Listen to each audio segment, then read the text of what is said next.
বিশ্ব রাজনীতির ইতিহাসে এক নতুন অধ্যায় রচিত হয়েছে। পাকিস্তান আকাশে গড়ে তুলল এমন এক দুঃসাহসিক কীর্তি যা কল্পনাকেও হার মানায়।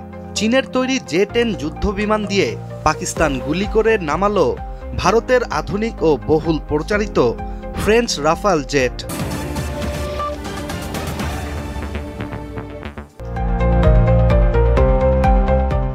পাকিস্তান ইতিহাসের পাতায় এমন এক আকাশযুদ্ধ লিখেছে যা বদলে দিতে পারে ভারত পাকিস্তান সম্পর্কের সমীকরণ, এমনকি পুরো দক্ষিণ এশিয়ার কৌশলগত চিত্র।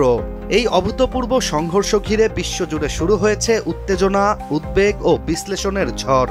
জড়িয়ে পড়েছে আমেরিকা, চীন, রাশিয়ার মতো পরাশক্তিও।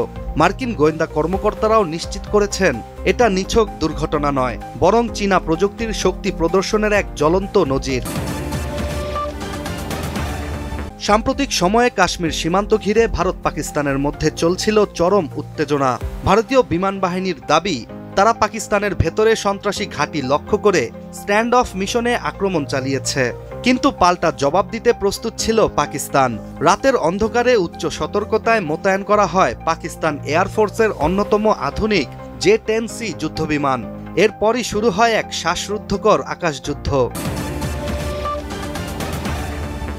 মার্কিন কর্মকর্তাদের তথ্য অনুযায়ী পাকিস্তানের জে-10C বিমান থেকে ছোড়া হয় চীনের অত্যাধুনিক PL-15 air two air missile. এই মিসাইল রেঞ্জ ও নির্ভুলতায় ইউরোপীয় মিটিওর মিসাইলকেও টেক্কা দিতে পারে। তবে পাকিস্তানের ছোড়া মিসাইলের লক্ষ্যবস্তু হয়েছে ফ্রান্স থেকে কেনা ভারতের রাফাল জেট। পাকিস্তান এখন পর্যন্ত দাবি করছে চলমান মিশনে দেশটি গুলি করে ভূপাতিত করেছে ভারতের 3টি রাফাল, একটি MiG-29, একটি সুখয় 30 ও বেশ কয়েকটি ড্রোন। অন্যদিকে ভারত এই তথ্য অস্বীকার করে বলছে তারা সফলভাবে সন্ত্রাসী ঘাঁটি ধ্বংস করেছে, কোনো বিমান হারায়নি। তবে ভারতের এই মিথ্যাচার রাফাল নির্মাতা দেশ ফ্রান্স নিজেই ফাঁস করে দিয়েছে ইতোমধ্যে।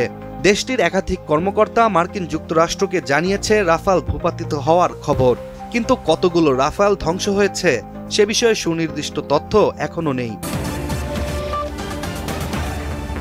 এছাড়া চীন ও ফ্রান্সের শেয়ার বাজারে যুদ্ধবিমান নির্মাতা দুইটি প্রতিষ্ঠানের দাম দর থেকে স্পষ্ট বোঝা যায় ভারত নিজেদের ক্ষতি লুকানোর চেষ্টা খুব অচেতন পন্থায় করছে। সংঘর্ষের পরপরই চীনের চেংডু এয়ারক্রাফট কর্পোরেশনের শেয়ার এক লাফে 18% বেড়ে যায়, কারণ এই প্রতিষ্ঠানই জে-10C এবং JF-17 যুদ্ধবিমানের নির্মাতা।